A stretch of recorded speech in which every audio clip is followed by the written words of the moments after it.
We've probably seen the movie, right?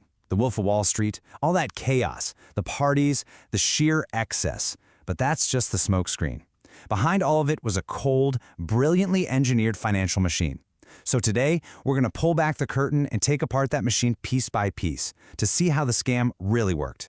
So our story doesn't start on Wall Street. It starts with a dentist in Ohio. He gets a cold call one day from this incredibly fast-talking, confident broker about a shoe company he's never even heard of. But the pitch, it's urgent, it's compelling. He decides to take a chance, wires $15,000. And you're not going to believe this, but in just 3 weeks, his investment goes ballistic. On paper, his 15 grand has morphed into $300,000. It feels like the miracle he was promised. He's thrilled, he's ready to put even more in. Except, it wasn't a miracle. It was a mirage. See, that money only existed because the scammers wanted it to. What that dentist thought was the investment of a lifetime was really just the sound of a trap snapping shut. And that brings us to the core question, right?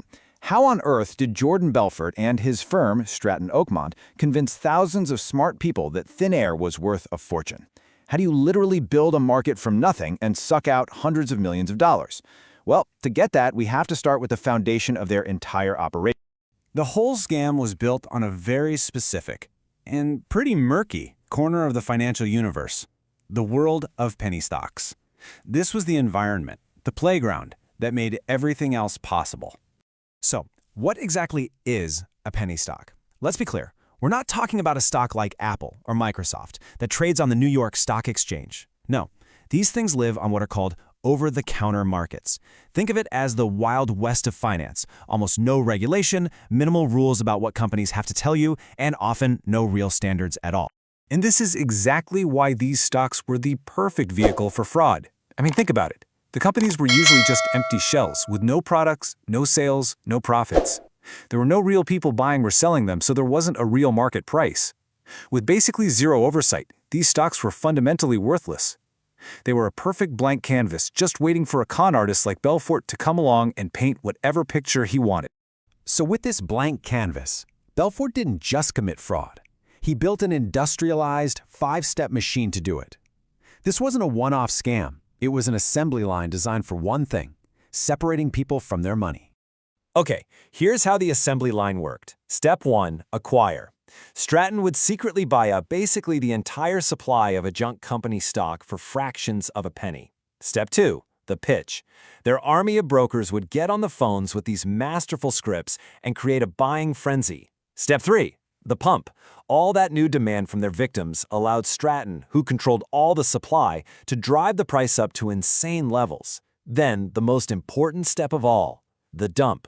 Right at the peak of the hype, they would sell all of their own shares to the very people they just hyped up. And finally, step 5, collapse. Once Stratton was out, they'd stop promoting it, the buying would dry up, and the stock price would plummet right back to zero, leaving all their clients holding a worthless bag. And the profitability of this machine? It's just obscene. A tiny $10,000 investment to gain control of one of these shell companies could be turned into $30 million in pure profit on a single deal. The scale of the theft is just staggering. But look, that machine only worked because people actually fell for it and bought the stock. So, how did they do it? How did they convince them? This goes way beyond just selling. This was about masterful psychological manipulation. Belfort created this technique he called the straight line system, and he drilled his brokers on it relentlessly. The whole point was to control the conversation from the very first word to the very last, to make the broker sound like an absolute authority, and most importantly, to create an overwhelming, almost painful sense of urgency. Just listen to this opening line from one of their scripts. It's an absolute masterclass in manipulation. It flatters the person. I'm calling you personally. It manufactures incredible urgency. It's time-sensitive. And then it asks for such a tiny commitment, 90 seconds, that it's almost impossible for someone to say no. The trap was already sprung before the victim even knew what was happening. So here's the absolute key: the massive gap between what people heard and what was really going on. Victims heard they were getting in on a once-in-a-lifetime opportunity, the next Microsoft. The reality? They were being drawn into a highly coordinated scam centered on a worthless shell company, all driven by calculated psychological warfare. So what made these brokers so incredibly relentless and, frankly, so vicious? It comes down to this number right here, 50% commission. That means if a broker sold $100,000 worth of stock, they walked away with 50 grand in cash. That insane incentive wasn't just a part of the culture, it was the culture. It's what fueled all the madness. Of course, a machine like this, running this hot, was bound to fall apart. But as we're about to see, the story didn't end when the doors to Stratton Oakmont closed. The aftermath and its modern legacy shows that this type of scam, it never really died. The wheels started coming off around 1994. By 96, regulators officially shut Stratton down for good.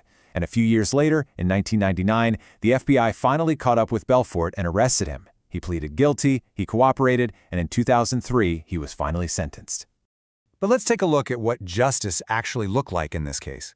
The scheme stole over $200 million from thousands of regular people. Belfort was ordered to pay back $110 million of that. To date, he's only paid back around $14 million. And for being the mastermind of it all, he served just 22 months in prison. And honestly, this is the most important and maybe the most chilling takeaway from the whole story. Belfort going to prison didn't end this scam. The playbook he wrote, the psychological tactics, the market manipulation, it never went away. It just changed its clothes.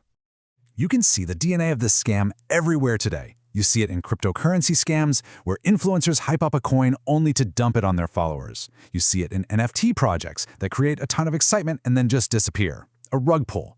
You can even see echoes of it in some of the meme stock frenzies, where the price becomes totally unhinged from any real underlying value. The tools are new, but the game is exactly the same. And that leaves us with one last kind of unsettling thought. Belfort's scheme was never really about stocks. It was about human psychology. He understood that greed can short-circuit our common sense, and that the fear of missing out makes us reckless. And those human vulnerabilities, they haven't changed one bit. The scam is still out there, just wearing a new disguise. And the only question is, would you recognize its call?